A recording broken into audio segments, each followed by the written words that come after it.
Hello friends, কেমন আছে সবাই? আশা করছি সবাই ভালো আছো। আমি রাত্রি আরপি অনুষা লাইফস্টাইলে সবাইকে স্বাগত জানিয়ে আবারও নতুন একটি ভিডিও নিয়ে চলে এসেছি। টিপসের ভিডিও, নতুন নতুন টিপস পেতে অবশ্যই আমার চ্যানেলটি সাবস্ক্রাইব করে রাখবেন।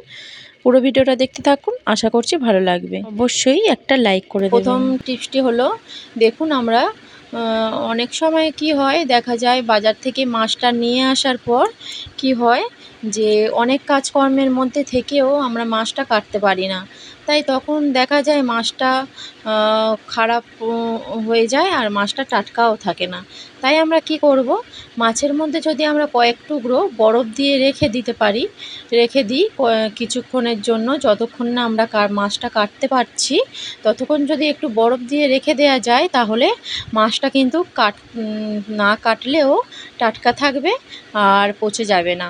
এই টিপসটা কেমন লাগলো অবশ্যই আপনারা কমেন্ট করে জানাবেন। আর ভিডিওটা ভালো লাগলে অবশ্যই একটা লাইক করে দেবেন আর সাবস্ক্রাইব করে পাশে থাকবেন। আর দেখুন মাছ এইভাবে যদি আমরা রেখে দিই তাহলে মাছটা কিন্তু অনেকক্ষণ সময় টাটকা থেকে যাবে যতক্ষণ না আমরা কাটবো। এতে অবশ্যই আপনারা টিপসটা অ্যাপ্লাই করবেন। চলে আসছি পরের টিপসে। আর বন্ধুরা দেখুন, আমি একটা গ্রেটার নিয়েছি। আর এরকম গ্রেটার কিন্তু আমাদের সবার বাড়িতেই একটা করে এখন থাকে। আর আমাদের যখনই অল্প অল্প আদা রসুন যখন আমাদের পেস্ট করতে হয় তখন কিন্তু আমরা মিক্সচারে বা শিলপাটায় করতে পারি না, তো গ্রেটারে আমরা করে নিই। তো এই গ্রেটারটা কিন্তু আমরা কয়েক মাস ব্যবহার করার পরে কিন্তু আমাদের এটাতে ধারটা চলে যায়। তখন কিন্তু আমরা যখনই কোনো জিনিস গ্রেড করতে যাব তখন কিন্তু আমরা গ্রেড করতে পারি না, মানে হতেই চায় না, অনেকটাই সময় লাগে। তাই আমি কি করছি দেখুন, আমাদের সবার বাড়িতে এরকমই কাপ থাকে, তো কড়ির কাপ।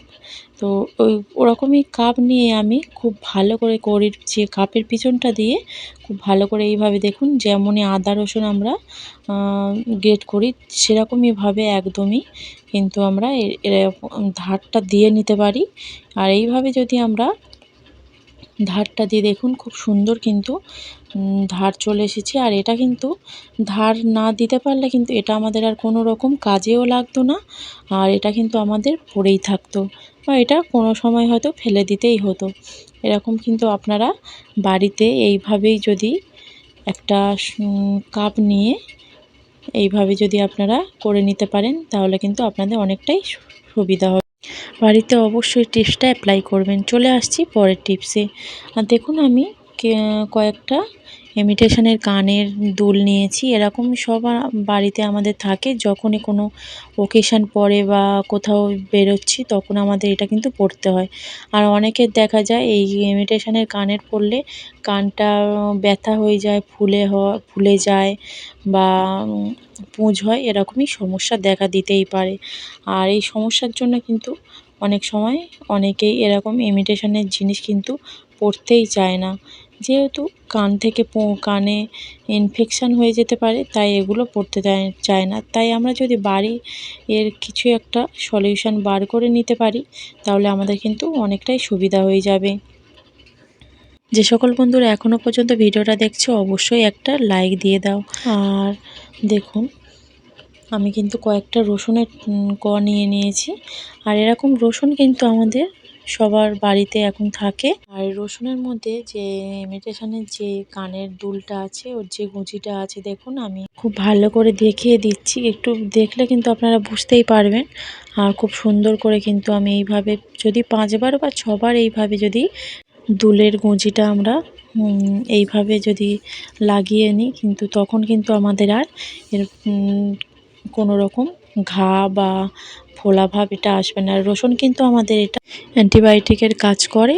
এর মধ্যে যদি আমরা এইভাবে কানের গুঁজিটা দিয়ে থাকি তখন কিন্তু আমাদের যে রসুনটা অ্যান্টিবায়োটিকের কাজ করে, কিন্তু কানের মধ্যে কোনো রকম ফোলা ভাব বা ইনফেকশান, পুঁজ এরকম কিছুই হবে না। টিপসটা অবশ্যই বাড়িতে অ্যাপ্লাই করবেন। ভালো লাগলে একটা লাইক দিয়ে দেবেন। চলে আসছি পরবর্তী টিপস। আর দেখুন বন্ধুরা, আমি একটা মিক্সচার জার নিয়েছি। আর এরকম এই জারগুলো কিন্তু আমরা প্রতিদিন আমাদের ব্যবহার না লাগলেও অল্প অল্প হয়তো লাগছে, আমরা গ্রেটারে করে নিই। কিন্তু এটা আমাদের অনেক দিন দেখা যায় পড়ে থাকলে এই যে ব্লেডটা থাকে এটা কিন্তু অনেক অনেকটাই টাইট হয়ে যায়। আর টাইট হয়ে যাওয়ার ফলে যখন আমরা আদা রসুন বা অন্য কিছু পেস্ট করতে যাব দেখা যায় ঘুরতে চায় না। অনেকটাই সমস্যায় হয়ে যায়। আর আমি কিন্তু আপনাদের সামনে দেখিয়ে দিচ্ছি ঘুরিয়ে কতটা কিন্তু একদম টাইট হয়ে গেছে। তার জন্য আমি কি করছি দেখুন, এটা কিন্তু আমি প্রায় ১৫ দিন বা ১ মাস অন্তর করি। তো আপনারাও এভাবে করে রেখে দেবেন। আমি মিক্সচার মেশিনটা নিয়ে নিয়েছি আর জারটা দিয়ে দিচ্ছি। দিয়ে আমি এই ২ বার কি ৩ বার আমি এইভাবে ঘুরিয়ে নেব। ২ থেকে ৩ বার ঘুরিয়ে নিলেই হয়ে যাবে। আর ২ বার আমি করে নিয়েছি। আর তারপরে আমি আপনাদেরকে দেখাবো কতটা আমার যে জারের ব্লেডটা কিন্তু একদম আলগা হয়ে গেছে। দেখুন আপনাদের আগেও দেখিয়েছি আর এখনটা দেখুন কতটা আলগা হয়ে গেছে। আর এই বালিটা কিন্তু আমি নিয়ে রেখে দেবো একটা কন্টেনারের মধ্যে করে। এটা আমি ১ মাসে ১ বার বা ১৫ দিন অন্তর করে আমি কিন্তু এটা ঘুরিয়ে নিই যখন আমার এটা প্রবলেম হয়। তা দেখুন বন্ধুরা আর আগের থেকে কিন্তু একদম পরিষ্কার ঝকঝকে হয়ে গেছে দেখুন মিক্সচারের যে জারটা। আর দেখুন কতটা সুন্দর কিন্তু ঘুরছে। আমার কিন্তু কোনো রকম যখনই কিছু পেস্ট করতে যাব কোনো রকম কিন্তু অসুবিধা হবে না। আপনারা কিন্তু বাড়িতে এইভাবেই আপনাদের যখন জারটায় যখন একদম টাইট হয়ে যাবে এইভাবে যদি একবার কি দুবার ঘুরিয়ে নেন মেশিনটা, আপনাদের কিন্তু কোনো রকম আর পেস্ট করতে সমস্যা হবে না। ভালো করে কিন্তু পেস্টটা করতে পারবেন। ভিডিওটা এই পর্যন্ত রাখছি। যে যেখানে আছেন ভালো থাকবেন, সুস্থ থাকবেন।